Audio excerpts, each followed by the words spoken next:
আসসালামু আলাইকুম আমার সোনার বাচ্চারা, তোমরা সবাই কেমন আছো? ওয়ালাইকুম আসসালাম। আলহামদুলিল্লাহ হুজুর, আমরা ভালো আছি। মাশাআল্লাহ।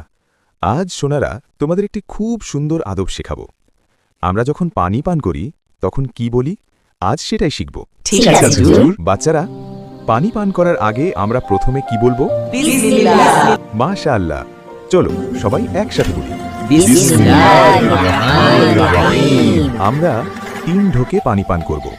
প্রথমে বিসমিল্লাহ, তারপর আলহামদুলিল্লাহ, শেষে নির্ধারিত দোয়া। জি হুজুর। আলহামদুলিল্লাহ মানে আল্লাহ আমাদের পানি দিয়েছেন, তার জন্য আমরা আল্লাহর শুকুর আদায় করি। এখন হুজুর তোমাদের একটি খুব সুন্দর দোয়া শেখাবো।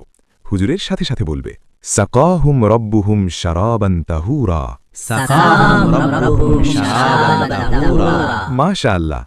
এই দোয়া জান্নাতের একটি দোয়া। আল্লাহ তোমাদের সবাইকে ভালো মুসলমান বানাক, নেক মানুষ বানাক। আমিন।